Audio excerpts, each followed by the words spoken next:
Welcome, everybody. I really want to welcome you to this Ecosocialism Forum, which has been co-organized by Monthly Review Press and the Global Ecosocialist Network. My name is Jess Spear. I'm a member of the Global Ecosocialist Network Steering Committee, and I'm joining you all from Dublin, Ireland. I'm going to be chairing today, and we're going to be discussing Ian Angus's new book, Metabolic Rifts, Assault on the Earth System.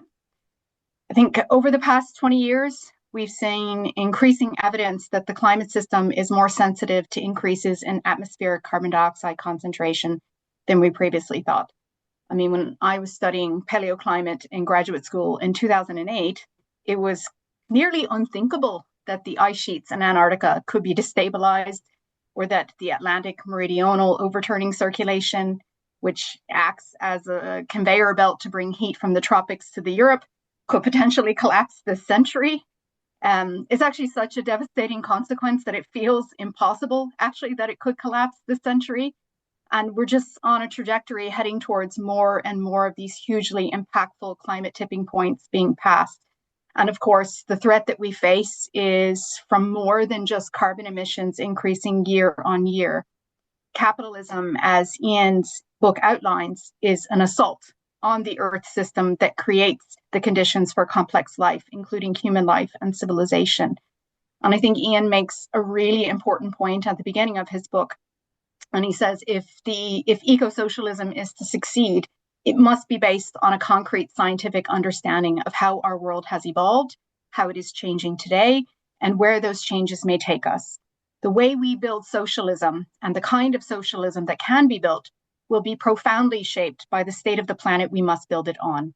If our programs and activity don't have a scientific basis, all our efforts to change the world will be in vain. I'm really hopeful that our discussion today will help us better understand the world that we face and the politically challenging terrain before us, upon which we're going to have to build the mass movements that are necessary to end the capitalist system and to usher in new forms of ecologically sustainable production and democratic decision-making. I'm really pleased to introduce our panel of speakers. First, we have Ian Angus. Ian is the editor of the online journal Climate and Capitalism, which is an invaluable resource for anybody who wants to follow the science, analysis, and debates that are vital to developing an eco-socialist program. Ian was a founding member of the Global Ecosocialist Network, and he's the author of many books and articles, including, of course, Metabolic Rifts, which I encourage everyone to get a copy and read.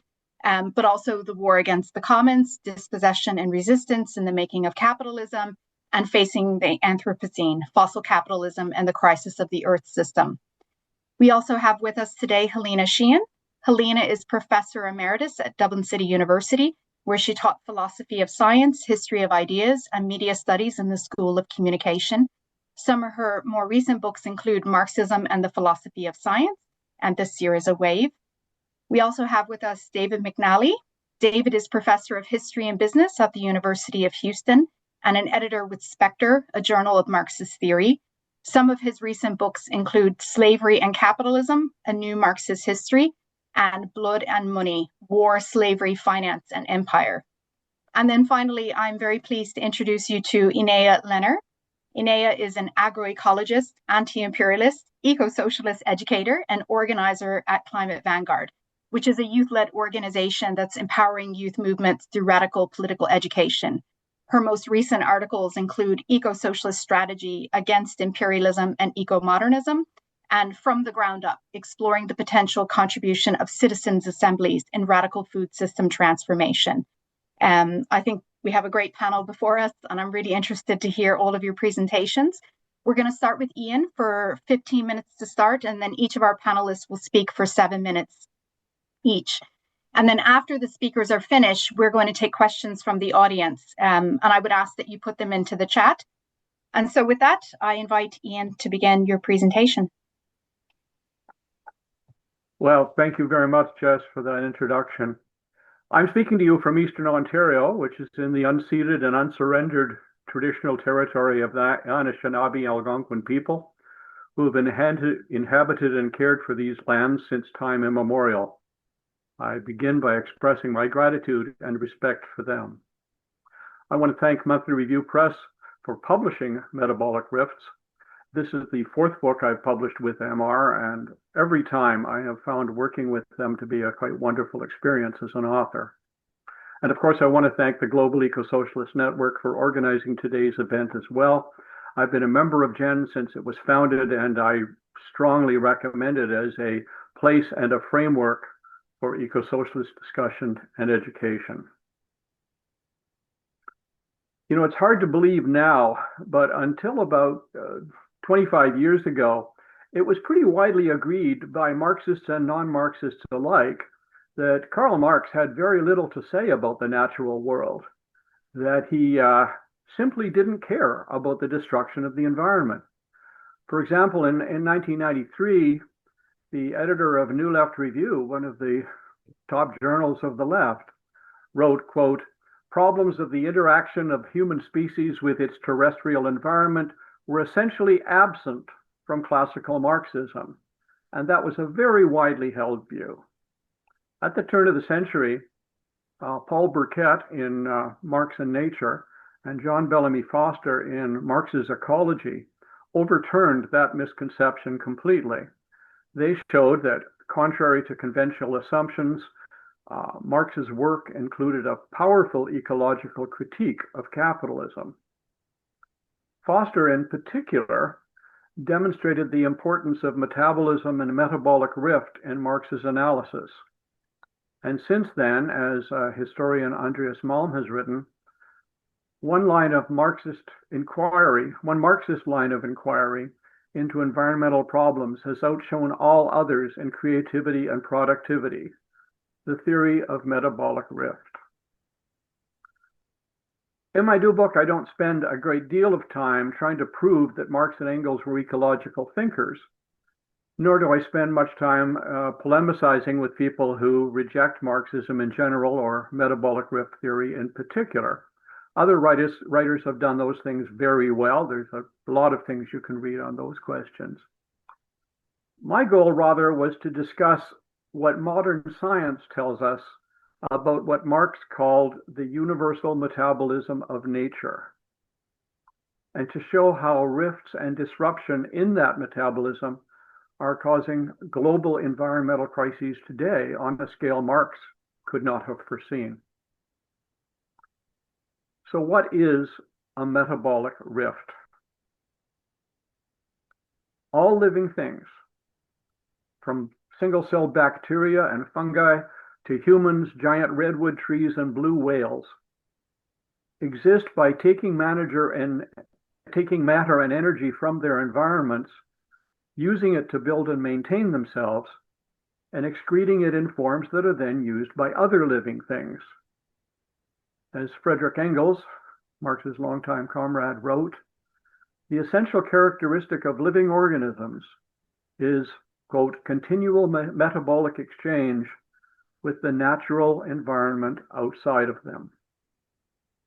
In Capital, Karl Marx showed that the decline of agricultural productivity in England occurred because market-driven agriculture shipped food away from the countryside, but didn't return the nutrients in that food to the soil.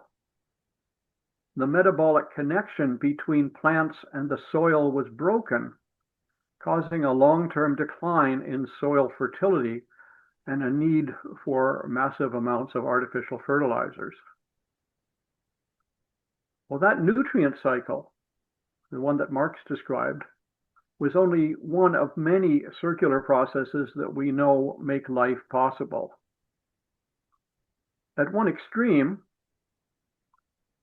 a microscopic process powers your brain and body by creating, destroying, and recreating ATP molecules up to 350 times a second in every one of the 30 to 40 billion cells in your body.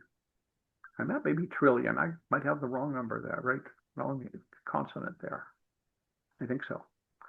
At the other extreme, planetary circulation systems distribute and redistribute essential atmospheric gases to every living thing and stabilize the Earth's climate at the same time. Nature, we can say, is the ultimate recycler. Life and the environmental conditions that sustain life depend on metabolic cycles, in which essential materials are constantly recycled, rebuilt, and reused. For example, through natural processes, including the breath of plants and animals, the Earth system emits and absorbs over 350 billion tons of carbon dioxide every year. For millions of years, the emission and absorption of carbon dioxide have been roughly balanced. So the Earth's average temperature has only varied up and down by a few degrees. The amount of CO2 in the atmosphere is enough to keep us from freezing, but not enough to cause us to boil. Capitalism, in contrast, is linear. Any part of production that doesn't contribute to profit is discarded, not recycled. As the Marxist philosopher Istvan Mészáros wrote, the measure of advancement of advanced capitalism is the efficacy with which waste can be generated and dissipated on a monumental scale. Most notably, capital's dependence on fossil fuels produces massive amounts of carbon dioxide and other greenhouse gases as waste products that have been dumped into the atmosphere for more than 2 centuries. Burning fossil fuels produces carbon dioxide much faster than natural processes can absorb it. So it's building up in the atmosphere and the oceans, causing global warming and reducing the nutrient levels in major food crops. This is a massive rift in the carbon cycle caused by capitalism's inability to produce without generating ever more pollution. As I've tried to show in my book, metabolic rift theory provides an essential framework for understanding the causes of environmental crises. It shows how and why capitalism is engaged in an unceasing war against nature. Now, when Marx and Engels wrote about metabolism and metabolic rift, they were on the cutting edge of the science of their day. Their insights about metabolism, particularly in regard to agricultural and urban pollution, were quite remarkable. But the English word metabolism didn't even exist when they were writing. They were writing in German, but there wasn't an English word for it yet. They couldn't have known how broad, deep, high, and complex the universal metabolism of nature really was. The scientists in their time were just beginning to study the metabolic processes that make life possible at every level, from cells to the entire planet. And even today, vast parts of it are not well understood.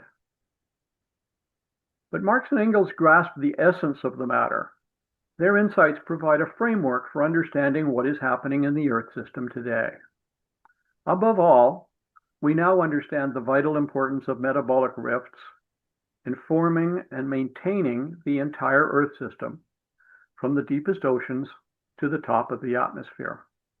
In Metabolic Rifts, I discuss how understanding of metabolism and metabolic rift has developed in socialist theory and in natural science since Marx's time, and what it reveals about how the multiple global crises may be solved. Let me just outline the 4 main sections of the book. The first, the discovery and rediscovery of metabolic rift, shows how Marx and Engels developed their views and how other socialists who followed them adopted and extended those views. The second part, the universal metabolism of nature, reviews what science now knows about the role of metabolism in the evolution and functioning of the biosphere, and about the multiple rifts that are now disrupting the entire Earth system. The longest section of the book, and I think the most important, is capital versus the Earth system. It shows concretely how capitalism development has produced major environmental crises on land, in the air, and in the oceans. It discusses what I call capitalism's anti-ecological logic. and how it inevitably conflicts with nature's universal metabolism. So it simply cannot make peace with nature. Capitalism is characterized by inexorable drives to turn everything into commodities, to maximize short-term profits, and to accumulate ever more wealth. Those fundamental features combine in a system that destroys human lives and other natural systems. It's like an autoimmune disease that attacks the body it dwells in. Capitalism is tearing apart the system, the planet that it feeds upon. And that destruction is inevitable in a system that robs people and the planet in order to further enrich a handful of billionaires. The final section of Metabolic Rifts is titled A Fight for Survival, and it considers the possibility that catastrophic changes may occur even if greenhouse gas emissions are halted, and it discusses the changes that must be made to prevent a global disaster. Without sweeping and radical change, without an eco-socialist revolution, the world faces an irreversible environmental degradation so severe that the next great extinction could include an end to human life. I'm going to repeat the part of the book that just quoted. As I say in the introduction, I wrote Metabolic Rifts because I am convinced that eco-socialism cannot succeed unless it is something more than a pious wish for a better world. It must be based on a concrete understanding of how our world has evolved, how it's changing today, and where those changes may take us. The way we build socialism and the kind of socialism that can be built will be profoundly shaped by the state of the planet we need to build it on. And if our programs and activity don't have a scientific basis, all our efforts to change the world will be in vain. I wrote Metabolic Rifts with that vision in mind. I look forward to hearing the panel's views and the comments and questions from the folks online. Thank you very much. Thank you so much for that, Ian. I mean, Ian only spoke for 15 minutes, so there's so much more covered in the book that we just don't have time to cover. So I do want to urge everybody to get a copy of it, and thank Ian for all his work pulling all of that science together and being able to present it, to lay people. It's not easy to do. We're now going to turn it over to our panel for their thoughts on the book and their general ideas about eco-socialism. The first up is Helena Sheehan. Well, thank you. Thank you to Ian for writing the book. And thank you to Monthly Review Press and Ecosocialism Network for organizing this, because I think it's very valuable. So before I go full on into why I think this is a very valuable book, I'd like to make a few preliminary remarks. First of all, although I've never met Ian in the same geographical space, we're connected on Facebook, and as a result, I've been following his various health updates. And so when I was reading the book, I was even more full of admiration for the fact that he wrote this book. Because first of all, I do understand the problems of, staying active and productive into old age, but to do that with major health issues and produce something like this in that context, I just felt full of admiration, and I felt I wanted to say that. I also, since I'm speaking here from Ireland, I want to express my appreciation of the quote from James Connolly that appears at the very beginning of the book. And I can't help but noting that I know this quote very, very well.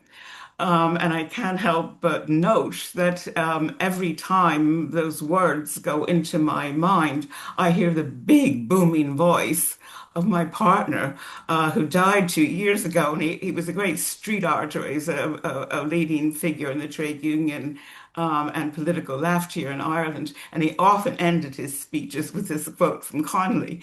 And so I can't think the words without hearing his voice. saying this, speaking to the crowds at the GPO here in Dublin. So, also as a preliminary, about the thinkers that Ian has quoted in this book. You know, we all have our own paths through the history of Marxism. Those of us who call ourselves Marxists, of course, Marx. And then other people, you know, not so keen on Engels, and you know, most people have their affirmation of Lenin. And after that, we have, you know, different ones that we, you know, there's certain thinkers that we prefer because of our own sensibility and also because of our own areas of research or whoever. And maybe some of us feel that the thinkers that we most value aren't valued enough by other Marxists. And one of these for me is Bukharin. So I want to appreciate I just want to appreciate the fact that Ian has, I think, given due respect to Bukharin in this book, and particularly the very neglected work of Bukharin, Philosophical Arabesques, which he wrote in the Lubyanka before he died and was in a vault in the Kremlin for many decades before any of us ever had a chance to read it. And it was published by Monthly Review Press, and I wrote the introduction to that, and I was very honored to do that. But I was very pleased to see this text by Bukharin being honored in this kind of way, and it indeed is very, very relevant to this past history of Marxism in relation to ecology that Ian and Paul Burkett and John Bellamy Foster have done so much to resurrect, and as it deserves to be resurrected. So, in my remarks about this book, I'm not going to focus so much directly on metabolic risks because I've done no primary research or original thinking in that, although I'm convinced of it. And I've integrated it into my own worldview and my thinking about the issues where I do concentrate. But I want to focus more on the approach underneath this theory and Ian's treatment of it. And that is the integration of science, philosophy, and political economy.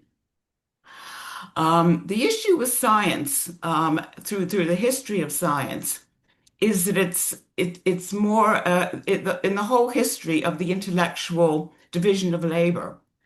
Um, there tended to be a greater and greater separation of the various areas of knowledge. If you think about Aristotle, Aristotle more or less knew the knowledge of his time, not every detail of everything, but he was kind of on top of the knowledge of his time. And then in a later period, you could say Newton more or less knew the science of his time. But as we get into the 20th century, as we go through, science has become so increasingly specialized. Um, and there have been a multiplication of subdisciplines of subdisciplines of subdisciplines. And the empirical data has accumulated, but who knows how it all adds up? It's become more and more difficult as we've gone through the history of knowledge to get an overview of existing knowledge. And the natural sciences have been particularly fragmented in this kind of way. There's just so much to know, and it's also so hard to know what it is to know because there's this epistemological crisis which has entered into the whole history of knowledge as it's come to us in our time. And so, you know, John Desmond Burnell, who's another one of my giants in my history of Marxism, has said that, you know, we've come to know more and more about less and less. And the thing is, the Marxist position on science goes in the opposite direction. It takes very seriously the results of the empirical sciences, but generalizes them into an overall view of knowledge. And moreover, not only the connections between the sciences, but between sciences and everything else, particularly the wider society, political economy, the culture, everything really. And so Marxism has emphasized that we need to look at the particular results, but generalize them in terms of what they mean for dealing with the big questions and for forming an overall picture of what's happening in the world. And I think that Ian Angus in this book stands in this tradition And Ian makes his way through the natural sciences that's relevant to climate change, especially the carbon and nitrogen cycles, in a way that I think is very astute and accessible. And I particularly admire the style of this book. I mean, I like the clear, precise, even stark sentences.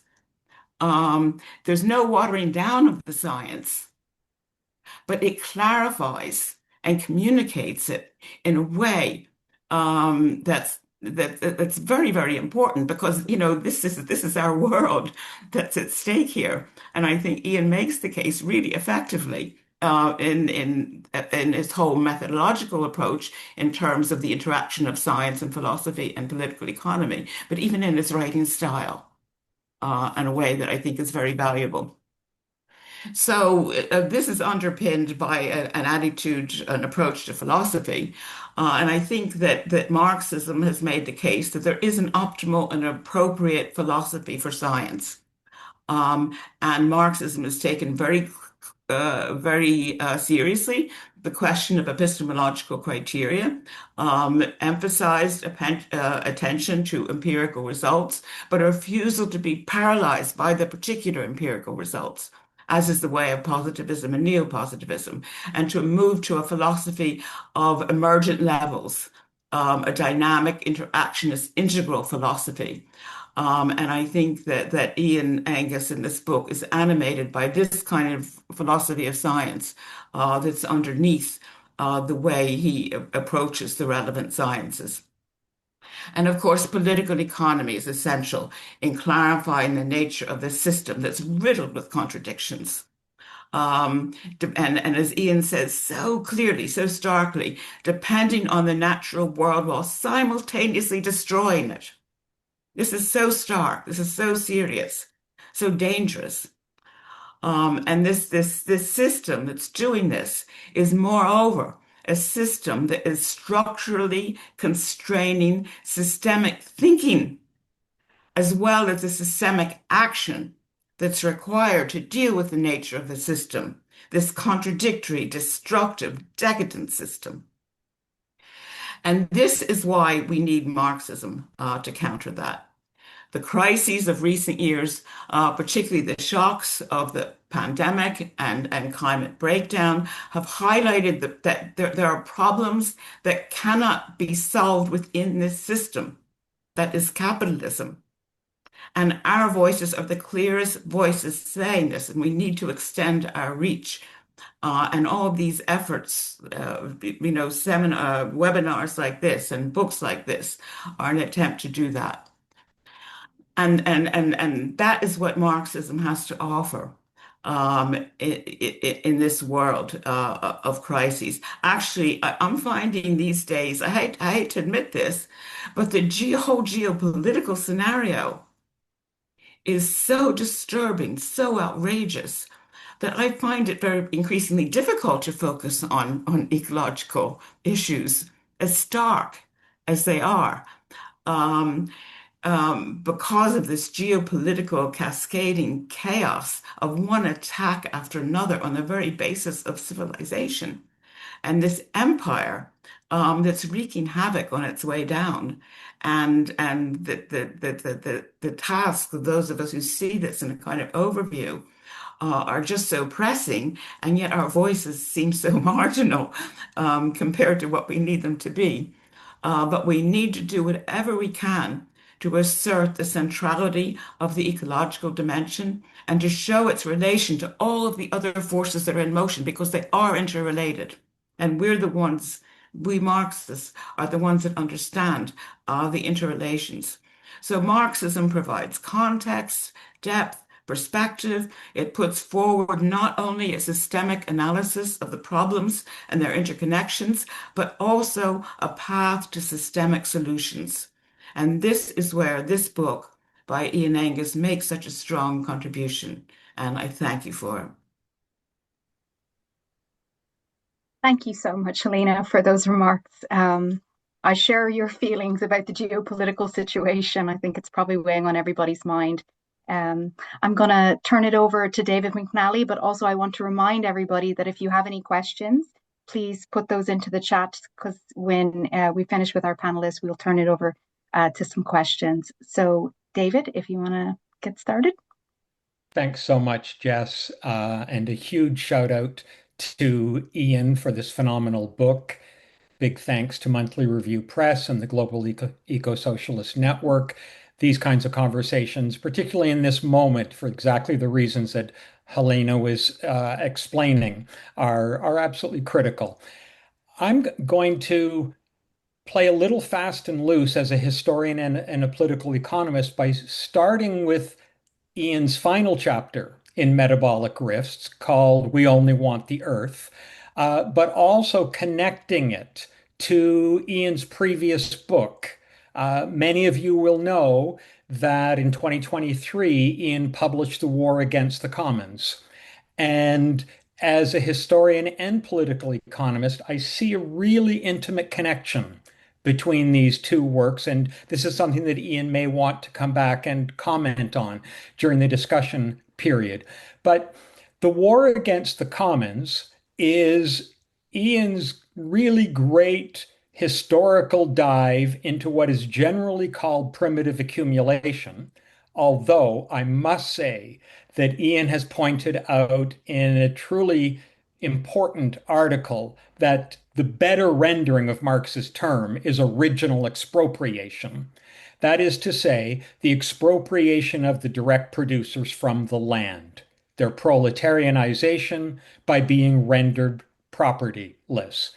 And this dispossession is, of course, a social rift. It is a separation.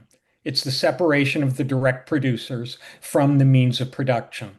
And I believe what links these two texts by Ian is the idea that you cannot heal the metabolic rift without overcoming the separation of the direct producers from the land and the means of production. The brilliance of Marx's critique of political economy is to tell us that with the rift between humans and the natural world, the natural environment, the value form represented by capital as money becomes the alien mediator between humans and nature. And as Ian so succinctly put it in his opening comments, the logic of capitalism is linear. It is driven towards infinite accumulation. And of course, one of the brilliant insights of the eco-socialist tradition is to remind us of the finitude, the limits of all of living nature, of all living organic systems. And here I really do want to talk just personally about how much I got out of Ian's return to the eco-socialist tradition in chapter 2, because we've had a tendency a lot of the time in discussions of eco-socialism to correctly rehabilitate and recover Marx's profound reflections on metabolism, on the metabolic link between humans and nature, the metabolic interchange. But we've often tended then to jump to much more contemporary work of the last 30 or 40 years.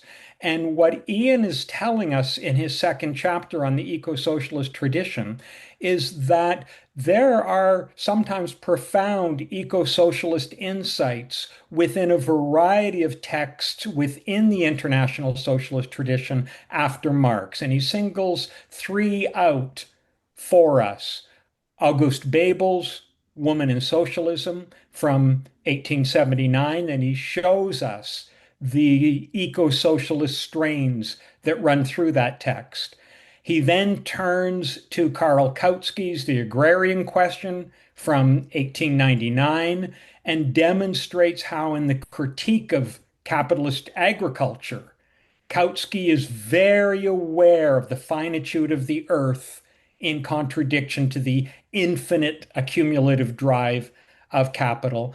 And then finally, as Helena was pointing out in her remarks, he takes up Nikolai Bukharin's philosophical arabesques. And frankly, for me, that was a revelation as somebody who has long shared Antonio Gramsci's criticisms of Bukharin's earlier work, Historical Materialism, where Gramsci says it's not enough to say we're, as Bukharin does, we're materialist philosophers, but then we have a historical materialist sociology.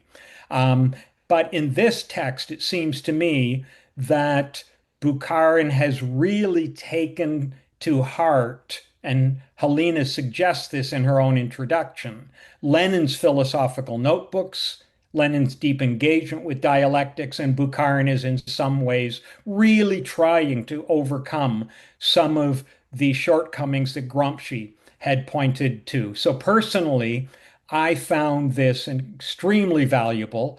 It allowed me to engage with a text in the classical Marxist tradition that I had not seriously engaged with before, but also to revisit really important texts such as Babel's and Kautsky's. And so, Ian, I really want to commend the way in which you've broadened and deepened our appreciation of the eco-socialist tradition in that regard. Uh, Finally, of course, in that text, I think philosophical arabesque,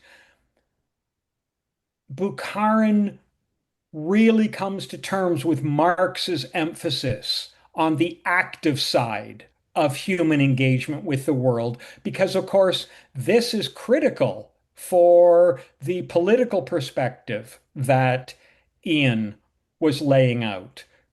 The world has to be changed, radically so.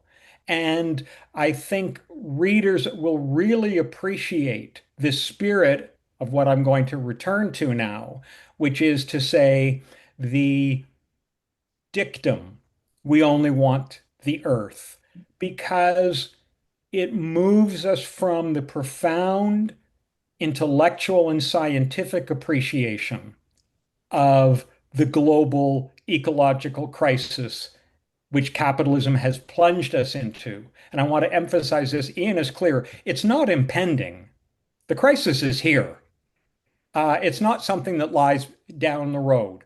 Um, but this emphasis on having to undo original expropriation or primitive accumulation to heal the metabolic rift is, as I say, it's the tenor. It's the temperament of Ian's book. It's a call to socialist conviction and socialist organizing, but in the spirit of global eco-socialism. And so this will, I think, some of my comrades in Ireland at the moment will appreciate. This does bring me back to James Connolly. After all, it was 110 years ago today that the Irish revolutionaries were in the General Post Office in Dublin, seeking to ignite a general uprising against the British Empire. So let me just share in closing, because I think this is the spirit of Ian's book, the opening verse of James Connolly's We Only Want the Earth from 1907. Some men, faint-hearted, ever seek our program to retouch, and will insist, whene'er they speak, that we demand too much. 'Tis passing strange, yet I declare, such statements give me mirth, for our demands most moderate are. We only want the earth. Thank you, Ian. Thank you so much, David. Those are wonderful remarks. And I share your view of chapter two. I too found that quite engaging, and it was new for me, a lot of it. I'm now going to turn it over to Inea, who's our last panelist, to give her comments on the book before we will open it up for questions. So I want to urge people, I see a question there now. I want to urge the audience to please put your questions in there so that when Inea is finished, we can turn it over to questions and then responses from our panelists. So Inea, if you want to get started. Thank you, Jess. Hey, it's a pleasure to be here today. Thank you to the organizers of the event and also to the other panelists for their thoughtful contributions. And congratulations to Ian for publishing this excellent book, which is, as the others have said, a harrowing reminder of the existential and urgent necessity of eco-socialist revolution. As Jess mentioned before, I'm a member of Climate Vanguard.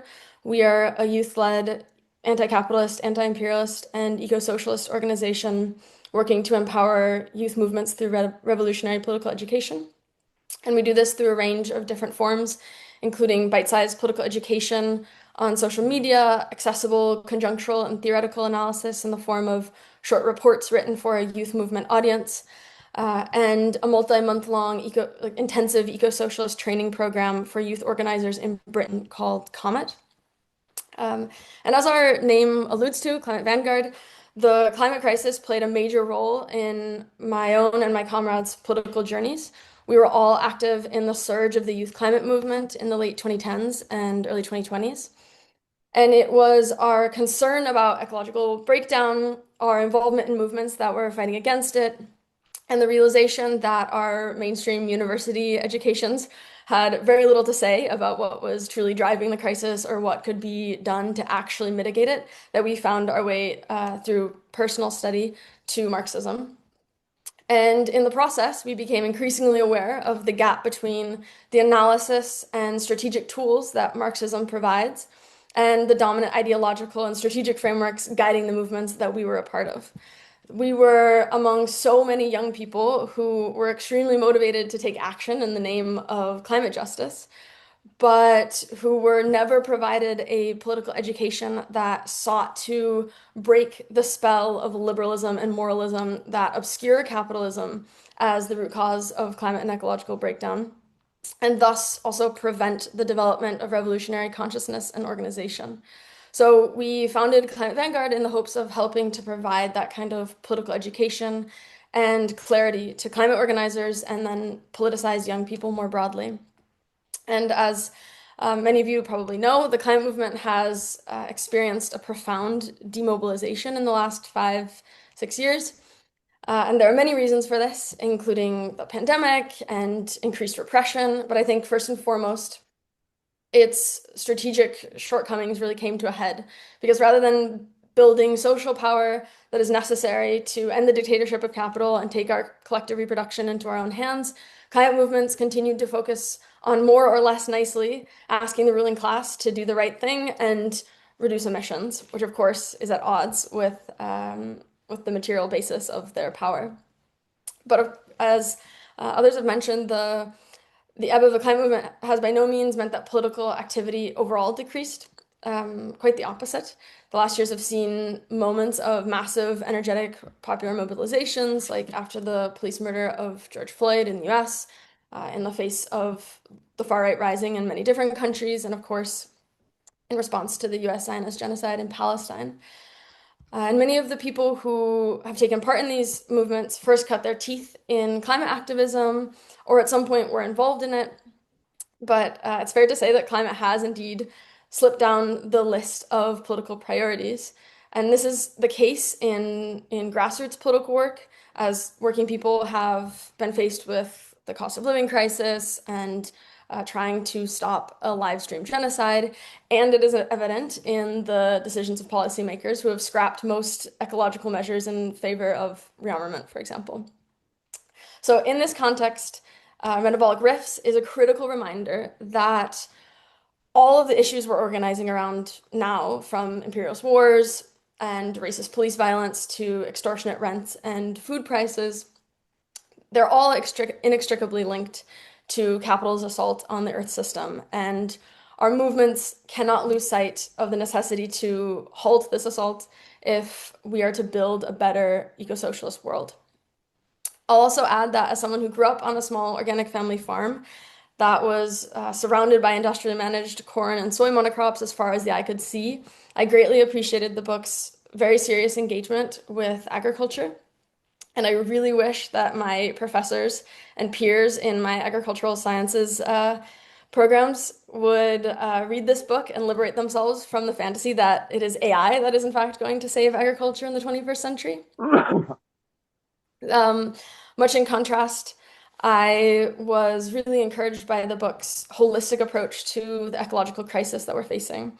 It traces the complex and profoundly beautiful interconnectedness of the natural systems that make life on Earth possible. And by demonstrating just how very precious the conditions on this planet are and how colossally capitalist production is damaging them, it cultivates a sense of equal parts wonder and rage, both of which I think are very politically useful. And so I actually want to also spend the last minutes of my time addressing the question that the final chapter of the book turns to, which is the question of what is to be done. And the book calls for a mass movement that bridges the gap between the spontaneous anger of millions of people and the revolutionary changes that are so desperately needed. So this is the how of eco-socialist transition. It's a matter of strategy, which, as just mentioned, we've read or we've written about and thought about a bit. And we understand eco-socialist strategy, kind of the definition that we tend to work with is that it is a hypothesis about how to synthesize social needs with ecological imperatives in order to build social power for revolutionary system change. And such a strategy will entail formulating eco-socialist demands that will galvanize many, many people. And the book puts forward a number of such demands, including the decommodification of the essentials of life, the democratization of workplaces, and closing all military operations. We recently published a report in collaboration with Energy Embargo for Palestine, which is another anti-imperialist youth organization also based in Britain. And in the report, we seek to combine these different eco-socialist demands into a campaign that is fit for the current conjuncture of unpopular imperialist wars, ballooning military spending, and skyrocketing costs of living. And we make the case that the British left should unite in resisting rearmament, which the British ruling class is rebranding as a solution to the dire symptoms of late-stage capitalism, when in reality it's a further act of subordination to the needs of U.S. monopoly capital and U.S. imperial interests. We argue that the left should organize around the demand to divert public spending away from the military and into an eco-socialist transition program, and that this would provide material gains for the working class in Britain, weaken imperialism, isolate the far right, and kind of expose how their calls for sovereignty are actually hollow, and protect the planetary conditions for an eco-socialist future. As such, we see it as a uniquely powerful intervention that connects anti-imperialism and improved livelihoods in the global north. And despite being particularly directed at the British left, because that's where both organizations are based, I believe this report provides useful insights for people organizing across the global north. And as eco-socialists, the objective of demilitarization is critical. Imperialist militaries are antithetical to human and non-human flourishing. The US military is the biggest institutional polluter in the world, and of course, the violent force that de-develops societies in the global south and maintains polarized capital accumulation on global scale. So in that vein, I want to wrap up by saying we must stand in principle solidarity with those being targeted by and who are actively resisting US global dominance, including Iran right now. And dismantling US imperialism is indispensable if we are to transition away from capitalism. And as Ian's book demonstrates, we must transition away from capitalism if humanity is to have any future on this planet, let alone an eco-socialist one. Thank you so much, Inea. I really appreciate your comments there. I'm glad that you mentioned rearmament and the drive towards militarization. I think, it is very, very important that we make that part of our strategy towards rebuilding the environmental movement and giving a focus for it. And I too wish my professors would read Ian's book. My former professors, I'll never forget one of them answering a question about how we're going to get a handle on climate change by answering that we won't get a handle on climate change until we get a handle on population growth. And I remember at the time being horrified, exactly. And Ian is a co-author of a book on too many people and answering that awful uh, um, response that too many people continue to give. Um, there's so much that was said there by our panelists, and I see some questions now that have been put into the chat. So what I'm going to do is I'm going to read a few questions and then turn it back over to our panel to answer as they wish. And also I would invite you to make comments on what you heard from each other as well. I would like this to be a fluid discussion as much as possible. So I'm just going to start now with the first question, which is a question for David in particular. Says right now in the US interior in Trump country, a string of wild tornadoes are destroying towns like Enid, Oklahoma, and massive wildfires have erupted in the drought-stricken southeastern states. What are the chances that these climate-driven catastrophes might affect consciousness of part of the right-wing base? Angie asks, what is our strategy to take the Earth in time? That's a big question. And then Terry asks about this being recorded. It absolutely is being recorded at the moment. And I would imagine it'll be available pretty soon, like within a day. So people will be able to share it. And then I'll take one more question before I turn it back over for people to answer, because these are big questions and I'd like to give you all plenty of time to respond. Bill Balderston says, even while we agree that capitalism must be dismantled, what measures can serve as prefigurative transitional efforts? Does the call for degrowth aid these goals? That's also a very big question. So whoever wants to come back in to answer those, maybe we might start with you, David, because the first question was specific to you. And then others can come in as they want to answer some of the other very big questions. We might try to keep our remarks to 3 minutes, just so we can take another round of questions before we finish up. I'd like to get everybody out of here by 5:30 Dublin time, which I suppose is 12:30 on the east coast of America. But if we need to run a little bit over, I think that'll also be okay, because this is such an important topic to discuss. Thank you, Jess. And thanks to the questioner. Obviously, I will not be able to do justice to such an enormously important question, but I do want to share a couple of thoughts with respect to the theme that's being raised. The questioner is absolutely right about tornadoes. In addition, of course, there has been significant flooding in large parts of the United States. Galveston, Texas, which is a 45-minute car drive south of me, will be underwater in the next few decades. It will, its landmass will disappear. The same threat is there for New Orleans. So, ironically, in some of the places where MAGA and Trumpism have strong social bases, they're actually in the direct line that's going to be deeply and profoundly affected.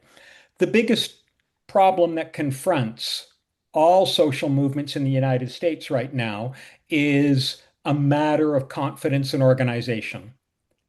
Been a long period of defeats and setbacks, but I want to emphasize two things about this situation. One is, and this will allow me to touch a little bit on Inea's, I think, really important comments, that you can begin to find a way into these conversations by linking issues. So, one of the really striking things in the United States is that from day one, a month ago, there was 60% opposition in the United States to Trump's war on Iran. That opposition has only grown. Now, Ian and a few of us on this call will remember organizing against the Vietnam War. And if you could have had 60% opposed on day one, good Lord, think about the organizing that could have been done. But of course, what that means then is that the question of opposition to war has to be linked to the question of the war budget. Calls, never mind right now defunding the police, defunding the military. And that speaks to some of the issues that came up in another question, the reallocation of resources away from war making, and then integrating into that critical analysis all of the points that Inea was making about the US military as the world's biggest polluter. Because the other thing that I want to emphasize is that in the United States right now, an overwhelming majority of young people are pro-Palestine. One poll after another shows this. And we need as well an ecological as alongside a military critique of what is being done to Gaza, which is being rendered a toxic waste zone by imperialism right now. So the real challenge is twofold: to link issues, war, imperialism, ecology, the underfunding of vital social services on the one hand, and return to the spirit of mass-based democratic organizing.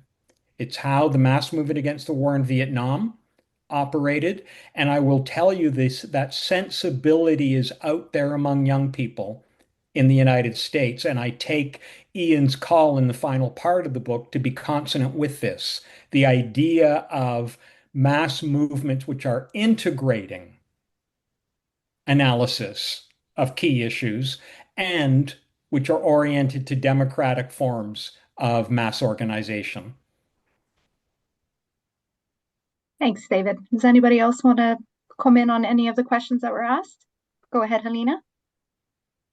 I affirm what David just said about mass mobilization, and I go back to the experience of that during the Vietnam War.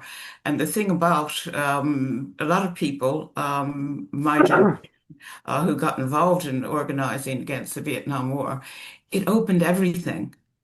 I mean, it questioned it just, once you started looking at the war and why it happened and the whole global scenario in which it was unfolding, it just made people move from one question to another to another. Everything had to be rethought. That was the atmosphere of the late 1960s and early 70s. I think that the things that are happening now have that potential to open up this kind of systemic questioning, and we have to make the most of that. Two other points I'd like to make quickly. One is the point made by Inea and reinforced by Jess about militarization. I mean, there's a tremendous pressure in most of the world to up the level of militarization. And here in Ireland, well, first of all, before Ireland, I mean, just think of just on the clearest, most surface level, think of the ecological damage that has been done by the current wars themselves. I mean, just look at the news bulletins any night and all these buildings being blown up and all this toxicity going out into the atmosphere, as well as all the human suffering that's being created. I mean, the ecological damage done to the planet has been greatly intensified. And all of the pressure in most of the world is for increased militarization. And in Ireland, we're under acute pressure um, from the US, from Europe, from our own government, um, to integrate into either NATO or this European military effort that's taking shape.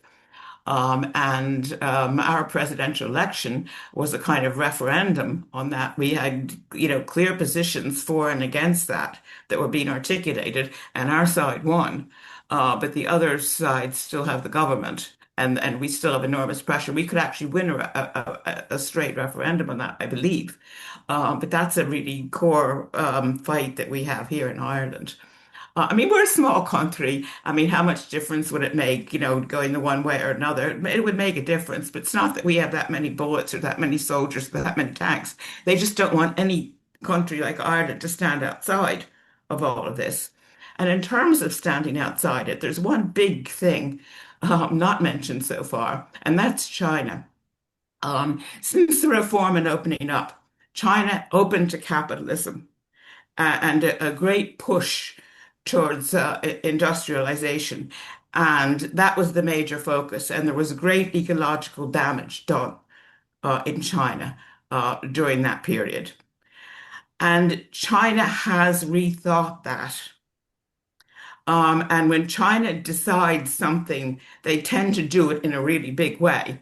Partly because if it's the Communist Party position, they have state power, and the state has much more power in terms of how the economy functions than in other societies.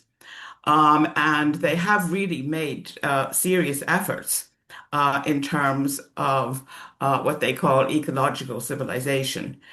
And I think that that's one place in the world where things have begun to move in a different direction.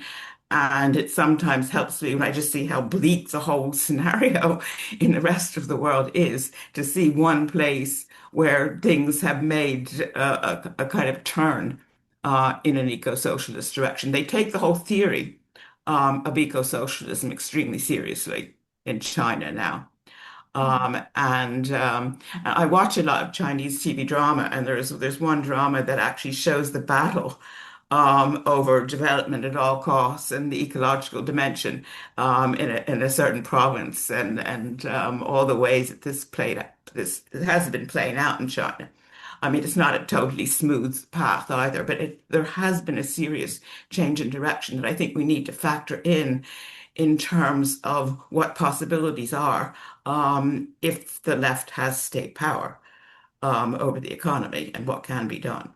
It's not the only thing we need to organize from below. I affirm everything about mass organizing as well, and also prefigurative projects at the ground level. I think that all of that needs to be part of our strategy.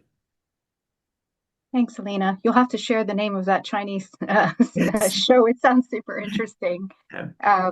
Ian or Inea, do you want to come in and respond to any of those questions? I think I'll hold off until the next set of questions. Okay, great, no problem. I can come in very briefly. I guess Sure.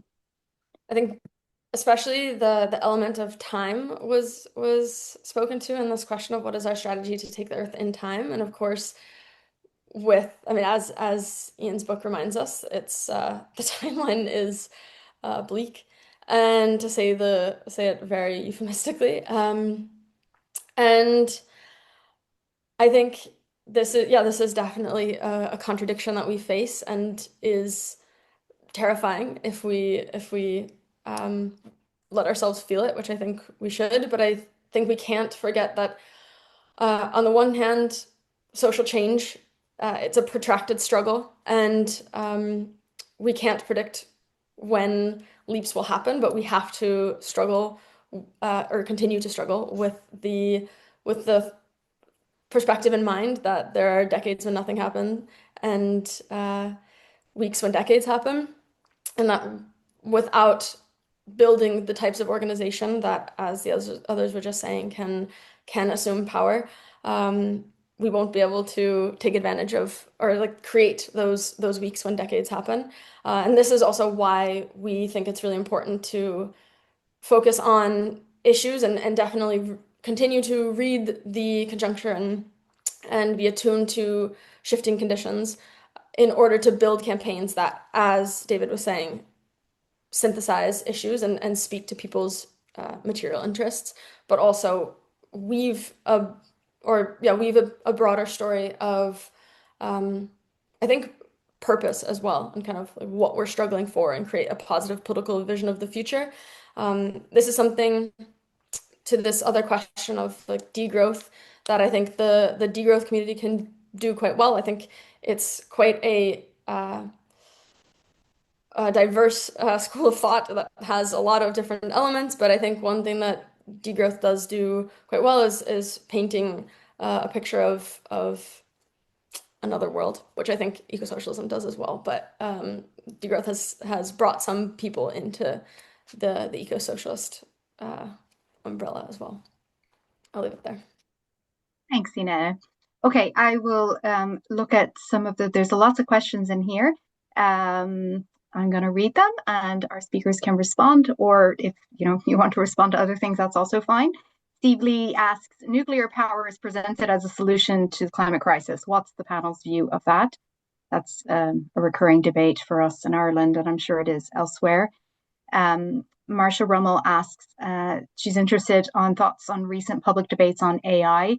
It seems to fit with the notion of dispossession of labor, land, and nation. Simon Butler says, congratulations to Ian on the excellent book. A short chapter in your book speaks about the recent failure of international scientific bodies to acknowledge the Anthropocene era. Can you comment on this? Michael Lowy says, Dear Ian, what do you think about the contribution of Indigenous communities to the fight against fossil fuels and for a different relation to nature, for instance, in Canada? And then just to add my own question for you all to consider, I suppose when I read a book like this, my thought as an activist is, how does this impact the way I need to relate to the world and how to intervene as an activist? How do I need to change my program and my strategy and my tactics? And so my question to you all is, in what ways should the science that Ian presents in the book change your vision of a socialist future? And I am thinking here about the debates between left-wing eco-modernists and eco-socialist degrowth, where one side is very skeptical of planetary boundary science and is more techno-optimist in their solutions for environmental problems that we face. And the other side is saying to avert catastrophe, we have to slow down, dramatically reduce energy use and material throughput, with a particular focus on the sectors that have to end immediately, which others have spoken to in terms of the military, also consumption of the super wealthy, because we need to make the space for growth in the global south in particular, but also growth in the global north in terms of housing and public services. But that's politically tricky, in particular in the global north, in terms of developing a strategy and your program around that. So I'm interested to know what you all think about that. And I'm going to turn it back over to our panelists. Ian, your hand went up, so go for it. Michael Lowy asks about the importance of the Indigenous struggles in this area. And in Canada, where I live, that's a critical issue. I don't know how much people around the world follow Canadian politics, but we currently have a government whose attitude to climate change is to hell with it. And let's build all the pipelines we possibly can in order to put as much, the theme is Canada should be an energy superpower.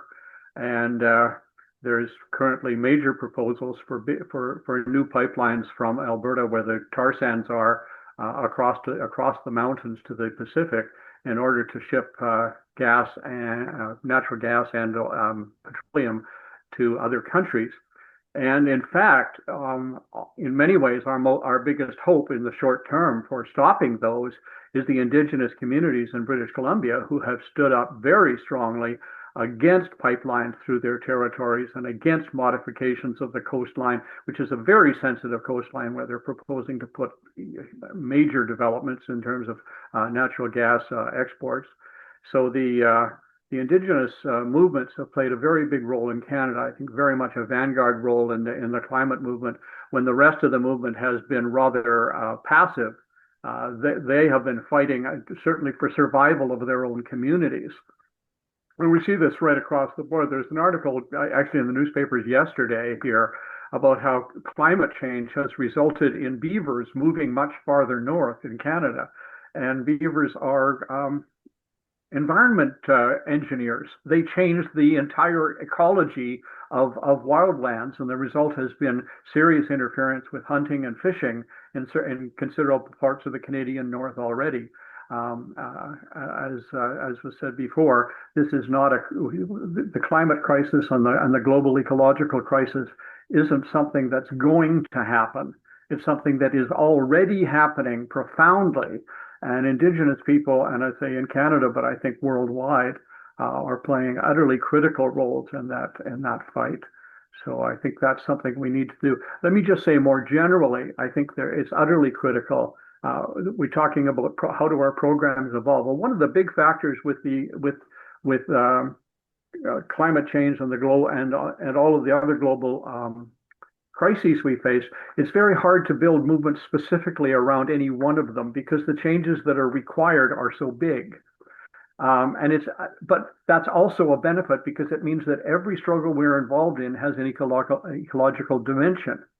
And what David talked about links is really critical. of looking at how, and I was really pleased with Inea's talk about linking the Palestinian solidarity with this issue, because certainly probably the worst case of ecological destruction in the world today is in Palestine. And that needs to be brought out and that needs to be exposed. And we could go on to struggle after struggle in which there is a component of it, often a major component of it, which is related to capitalism's inability to do anything to clean up after itself. And certainly inability to do anything ahead of messing up the world. So I think looking for those options in the struggles that we are involved in on a day-to-day basis, month-to-month, or however they occur, is important. We can link saving the earth to a lot of other struggles. Thanks, Ian. Other panelists, if you want to comment on any of those questions? Well, I'll just come in quickly on two, Jess, because I wanted just to follow up Ian's point in response to Michael Lowy's question. The most important environmental struggle in the United States in recent years has been that at Standing Rock, mobilized by indigenous peoples who then brought thousands of others into solidarity actions against the Dakota Access Pipeline. And it's a perfect example there of linking indigenous self-determination, social solidarity with blocking further carbonization of the economy, in this case, the Dakota Access Pipeline. Second point on, the degrowth debate that was brought up. I think we need to bring into this debate the perspective, and economists for a long time have recognized the distinction between human development and GDP growth. They're not the same thing. You can have human development by way of increasing the use values available to people in their everyday lives, by enriching what socialist feminists have correctly called the social reproduction of people, households, and communities, irrespective of whether you've got unfettered technological innovation. The two are not directly connected. And I would like to see the growth debate not focus simply on the question of technology and GDP, but on the growth of human development, investment in human development, which means the expansion of the use values, including clean air, water, park systems, and so on, to people. And it doesn't mean that nothing in the degrowth debate is of value, but we have to be careful about framing the debate in quantitative terms and reframe it in qualitative ones. Thank you, David. Helena, your hand was up. It's in response to your issue, Jess, about eco-modernism versus eco-socialism and how to tackle it. In terms of openings and practice. I think that there are a lot of people involved in thinking about these issues, whether in universities or in green politics and broadly defined, that are inclined to eco-modernism. But they're very sincere and they're very open. At DCU, we have a program in climate and society, with people from different disciplines teaching it and people that are doing it as a master's degree. Actually, people who have been out there doing ecologically relevant work, and it's a very rich kind of interaction. And to use those spaces to persuade people who are open to be persuaded, I think can be a very useful thing, because they do tend to be very sincere and eager for some kind of way of connecting things and some kind of vision of a path other than the bleakness that they face. And I think that, just using things like, social media, even mass media, where people in your party, people before profit, since you can actually get elected to local councils, and Doyle Aaron, are able to speak on the national media. The whole mass media thing has become more problematic, and probably not only here in Ireland, because I used to be on quite a lot on RTE, for example, but the kind of programs they used to have shut down, like book review programs, media analysis programs, things like this. There are fewer openings for any of us to have our voices heard on mass media, but and it tends to the people they tend to invite now are the people that tend to get elected, and that's one of the many reasons why we need to engage in electoral politics, not just to enact legislation, but for our voices to be heard. And let's face it, one of the biggest obstacles we have is that we haven't convinced enough people. I mean, our greatest task is to win hearts and minds to our vision. And then, to make practical things happen from that. But if we haven't convinced masses of people that, this is the way to see it, this is the way to go, we have no chance. So we have to make even more than we do now out of every opening. And of course, this book is part of that too, to try to get a book like this into the hands of people that have shown this kind of concern and interest in finding a way forward. Thank you, Helena. Inea, did you want to come back on any of those questions? And then I think what we'll do is I'll just ask a few more questions, and then we'll turn it back over to our panel for final remarks. And we'll go in opposite order of speaking at the beginning, and we'll try to get everyone out of here by 5:30 Dublin time, 12:30 Eastern Standard Time. Go ahead, Inea.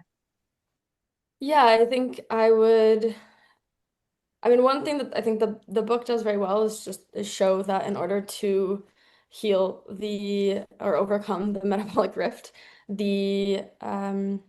there needs to be a reduction in the energy and material throughput of the ways in which human beings reproduce themselves, and I think this is one argument that the degrowth literature is at the heart of the degrowth literature, and one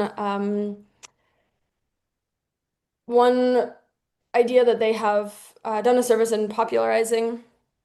I think that's I think definitely one way that the science should affect our vision of an eco-socialist future is definitely kind of thinking about what it would mean to reduce energy and material throughput. I think that I guess that's just to answer your question, Jess, of kind of this polarity of these two. I think that also, as the book very much explores the absolute devastation that is caused by industrial agriculture, we can also look to different ways of stewarding the land and growing food, for example, agroecology, that really provides profound ways of overcoming also the rift between direct producers and the means of production, and the metabolic rift by introducing ways of stewarding the land in a more socially and ecologically sustainable way. And I think one thing that was also said before, of the kind of the qualitative, we need to make a qualitative argument of in order to win hearts and minds.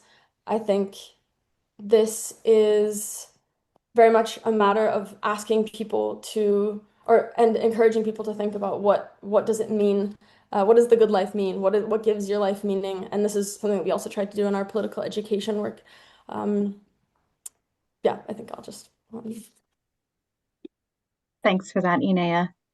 Okay, I'll read a few more questions, and then I'll turn it back over to the panel for your responses to the questions and also your final remarks.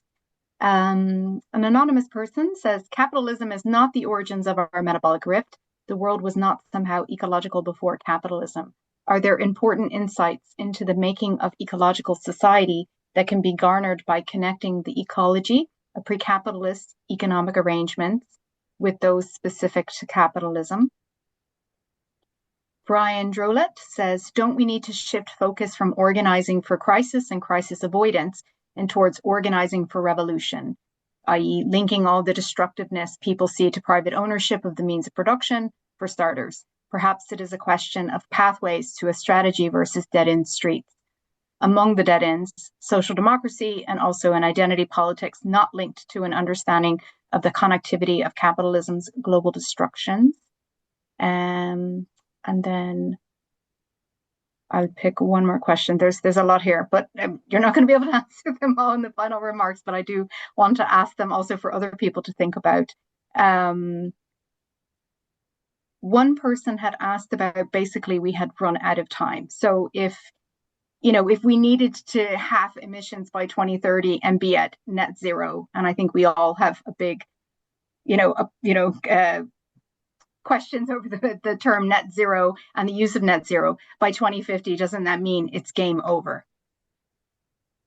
So with those questions in mind, responding to them, we'll first take Inea and then also give your final remarks and anything that you want to leave with the audience. And then we'll take David, then Helena, and then Ian. No, I don't think it's game over, and that I think we always need to be struggling. I think we have been struggling. We're situated in a long legacy of people who have been struggling for a better world, and I think that we have to always remember that organizing with each other for each other is better than not, and that there's always more we can lose. And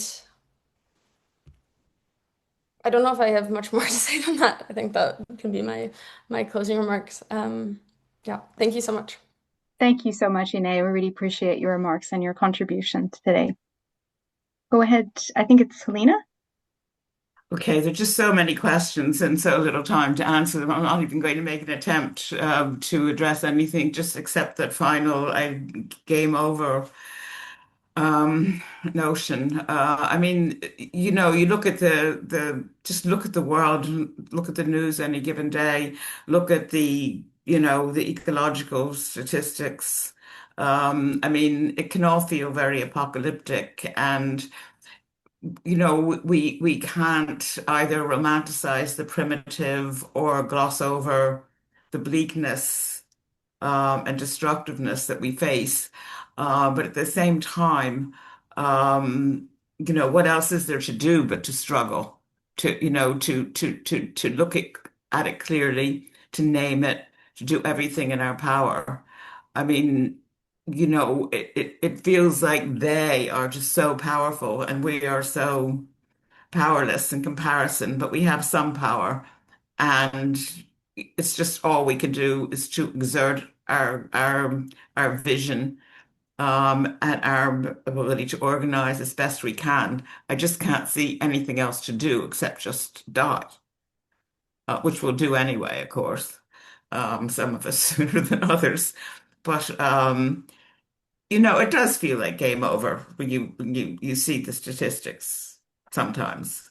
Um, but it's not over till it's over, and we have to use whatever space we have to clarify in honest terms what it's about and whatever we can do. Thank you very much, Helena. And then David. Yeah, I can't remember who first said it, but I want to endorse the view that a damaged planet is still worth saving. And, I think again, we can take inspiration from the people of Palestine.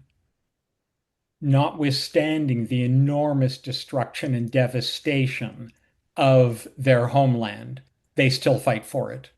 And they fight with a hope and a courage that is uplifting and inspiring to all of us, I think, who are not in such dire circumstances. And, here I'll throw in the beautiful line from the Palestinian activist and poet based in Britain, Rafif Ziadah. It's the title of one of her CDs, We Teach Life. In the midst of the death machine that is capitalism, we teach life. And I think that's something still worth adhering to and upholding. Final point is you've heard what a great discussion we've been having of this book. It's got us all inspired, thinking, questioning, and so on. This is a great work for reading groups. Eco-socialist reading groups around a book like this could be phenomenal. So my final point is really both to plug the book and to thank Ian for sharing it with us because he's moved our discussions of these issues forward in a very profound way. Thank you, David. And I'll leave it with you, Ian. Well, first of all, I want to thank everybody, thank the panelists for their very kind words about my book. I hope you have a big impact. I wanted to thank David for mentioning my previous book, the War Against the Commons, and how it's linked to this one. That's an important observation. In fact, Metabolic Rifts, I started writing it about 6 years ago, and partway through, I realized I had to deal with this subject of the separation of people from the land as part of a more complex history an account that I'm trying to write. So I broke off Metabolic Rifts and wrote that book. It was originally supposed to be a half a chapter in Metabolic Rifts and got out of hand in order to do it right. So they do go together. You're quite correct in my mind as well as in practice. Somebody asked the question about the issue of the Anthropocene and the fact that the geological organization has decided not to recognize it as a new epoch. That's an interesting case because what you have there is it shows how science is not monolithic. The scientific world is not. What you have in the geological world is a fairly strong, conservative, old-time, these people work for the oil companies, group of scientists who basically did not like a science that called for global change. But what's interesting is how many scientists, probably far more geologists who supported and continue to support analyzing the Earth system and analyzing this new epoch that we're in. The Anthropocene Working Group didn't dissolve because of that. It's actually set up and is doing considerably more work. So we have an opportunity here to reach out and work with scientists who are being radicalized, who are coming to radical conclusions from their science. And I think that's one of the things we have to think about to do. Now, I originally planned to finish this talk today by reading the James Connolly poem. Unfortunately, or fortunately, all kinds of other people jumped in on it ahead of me, and that's great. I love it. I'm glad that poem was thought appropriate. So I think instead of starting with that, which is the opening of the book, I'll finish by reading a little bit from the end of the book. And this is not me. This is Del Weston, who was an Australian eco-socialist who died tragically just before her book was published. And it's The Political Economy of Global Warming, one that I've recommended to many people many times.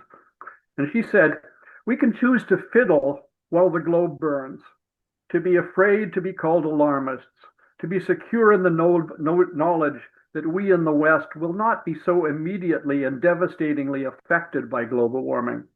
That, however, would leave us morally bankrupt and living in a sea of chaos on a stricken planet." She says, what we need to do is to build new political, economic, and cultural systems and societies that are metabolically restorative, equitable, resilient, just, diverse, and democratic. It is a challenge that could bring together the different peoples of the world together to build something better together and to make history for the benefit of all people. We cannot afford not to try, nor to fail. And that, I think, is the theme we should take away with us. Thank you all. Thank you very much, Ian. I really want to thank you for what an incredible contribution you've made to the eco-socialist movement with this book. And I want to encourage, again, everybody to get a copy of Metabolic Rifts. Buy it for your professor, for your friends, for your family, start a reading group, and begin exploring what's in there today. Thank you also to David, Helena, and Inea for contributing to this discussion. And thank you, everybody, for attending today. It was really heartwarming to see the size of the audience and the interest.